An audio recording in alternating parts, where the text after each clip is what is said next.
Dando início, então, à segunda parte do nosso curso, falando dos componentes básicos de um sistema de geração de energia, vou falar hoje particularmente do gerador. Os componentes básicos, então, são o quê? É a geração, a transmissão e a distribuição. A geração é que faz a transformação da energia elétrica, da energia mecânica em energia elétrica. A transmissão ajusta os níveis de tensão e a distribuição é que chega na carga. Portanto, é mais um ajuste nos níveis de tensão para a alimentação das cargas, em geral, em baixa tensão. Um esquema consegue mostrar isso de uma maneira clara, né? Então, aqui, na turbina e no gerador, ocorre o processo de conversão eletromecânica de energia. O processo de conversão eletromecânica de energia sempre está relacionado a um movimento, a um eixo em movimento. O gerador, em geral, gera tensões trifásicas, e essa tensão trifásica, também em geral, em baixa tensão, na ordem de 10.000 volts, passa por um elevador, um transformador elevador, para que em altas tensões as correntes sejam baixas nas linhas de transmissão e essas baixas correntes nas linhas de transmissão provoquem baixas perdas. Quando eu chego perto da carga, eu tenho um transformador rebaixador que entra numa rede de alimentação, uma rede de alimentadores, em geral em 13,8 kV, que corresponde ao sistema de distribuição. Esse sistema de distribuição, em geral, alimenta a carga. Evidentemente, tem indústrias, né, que são alimentadas em alta tensão, portanto, eu tenho carga em vários pontos dessa minha rede, inclusive pertinho, né, do sistema de transmissão. Mas esse, então, seria um sistema básico, né, os componentes básicos de um sistema de geração, transmissão e distribuição de energia elétrica. Vamos falar um pouquinho de gerador, né? Eu peguei uma imagem bem antiga de um gerador, onde a gente tem os dois componentes, né? A turbina e o equipamento, né? O gerador. Na turbina a gente consegue ver umas aletas, uma entrada e uma saída de água, um volante de inércia para tentar manter a velocidade constante. Nesse gerador também, peça de museu, né? A gente vê o rotor em geral alimentado em corrente contínua, as bobinas do estator estariam distribuídas aqui e basicamente um sistema para ventilá-lo. Posso ver outros geradores um pouco mais modernos, como esse aqui que é um gerador de polos lisos. Os geradores de polos lisos são, em geral, os geradores alimentados por máquinas térmicas, onde eu tenho que o melhor rendimento delas ocorre em altas velocidades. Ele, em geral, tem um eixo horizontal e como vou dizer, tem poucos polos. Um outro exemplo que a gente pode ver, já bem diferente, seria o rotor de uma usina como a usina de Itaipu. A gente observa que é uma máquina de muitos polos, já que o acionamento desse tipo de gerador é uma turbina hidráulica, que tem como ponto de funcionamento de máximo rendimento baixas velocidades. Se eu quero baixas velocidades, eu aciono rotores de polos salientes com muitos polos, que consegue fazer esse ajuste, né, da velocidade de rotação da turbina à frequência da rede, que tem que ser constante. Basicamente, o que a gente tem em qualquer um dessas figuras que a gente viu anteriormente, são esquematicamente bobinas defasadas do estator na fase A, na fase B, na fase C.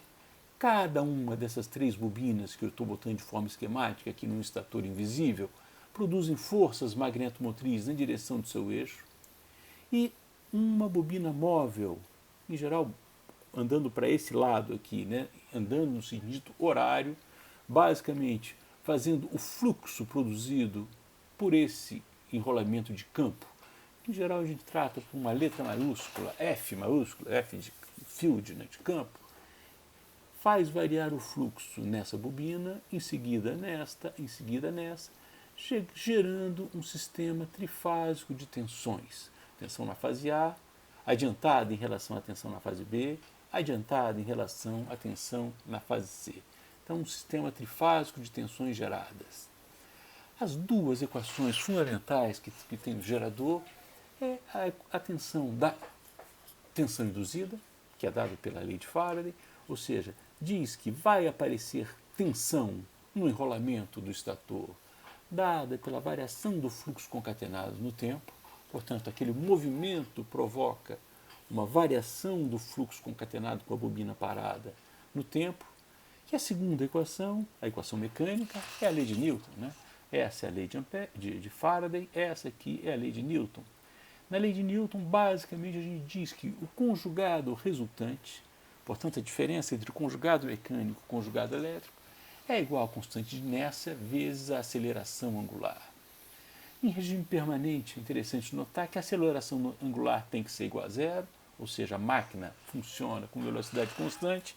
Isso implica dizer que conjugado mecânico tem que ser igual ao conjugado elétrico a todo instante t. E aí, vistas as equações, a gente tem que perceber o seguinte: um sistema elétrico ele opera com tensão constante. Não posso fazer variar as tensões. E eu tenho que funcionar também com frequências constantes. Então, o gerador, os dois grandes controles que temos no gerador é o controle de tensão e é o controle de frequência. A representação, então, de um gerador em sistema em regime permanente, ele pode ser dado da seguinte maneira. Então, um esquema um pouquinho mais detalhado dessa parte da conversão eletromecânica de energia, eu boto um sensor de tensão. Esse sensor de tensão atua no enrolamento de campo de forma a controlar a tensão de saída. Eu boto um sensor de frequência. Esse sensor de frequência ajusta a quantidade de água, a quantidade de potência mecânica que essa turbina gera, ajustando então frequência ou velocidade e o valor da tensão. Essa fonte do meu gerador, então, é a fonte controlada de tensão que trabalha sempre a frequência constante. Trabalhar a frequência constante é fundamental, uma vez que nossos sistemas sempre operam de forma interligada. Interligar os sistemas nos leva a um sistema de maior confiabilidade. Se acontecer qualquer problema, por exemplo, nessa linha de transmissão, a carga 2 continua sendo atendida pela fonte 2. Tá certo? Então eu posso tirar qualquer uma dessas linhas de transmissão, e problemas nas linhas de transmissão são frequentes, ocorrem com muita frequência, e mesmo assim as cargas continuam sendo alimentadas. Para isso, o fundamental é que tanto a fonte 1, o gerador 2, o gerador 3 operem rigorosamente na mesma velocidade. Então, todos operam na frequência constante, aumenta a confiabilidade, e eu preciso que alguém faça o despacho, ou seja, em cada momento saiba rigorosamente quanto que a fonte 1, a fonte 2 e a fonte 3 devem gerar para atender essa carga que a gente sabe, a carga elétrica, varia bastante ao longo do dia. Certo? Então eu tenho que ter um despacho de forma a obedecer àquela equação mecânica que vimos há pouco, onde o conjugado mecânico tem que ser igual ao conjugado elétrico, ou, se estamos a velocidade constante, é a mesma coisa que dizer que a potência mecânica da minha turbina tem que ser igual à potência elétrica do meu gerador. Então, no caso brasileiro, ainda tem uma particularidade, porque despachar as minhas usinas tem que o tempo todo estar pensando na quantidade de água. Por quê? As usinas hidrelétricas são sempre baratas, então você teria uma tendência a despachar as usinas hidrelétricas em vez das usinas térmicas. No entanto, eu tenho sempre a incerteza da chuva futura, né? Ou seja, do estado dos meus reservatórios. Esse aqui é um esqueminha que é muito clássico, né? Da decisão do despacho do nosso operador do sistema, é que se eu utilizar o reservatório e tiver muita água, deu ok. Se eu utilizar o reservatório e tiver um período de seca, eu vou ficar com déficit. Se eu não utilizar e chover muito, eu vou ter vertimento.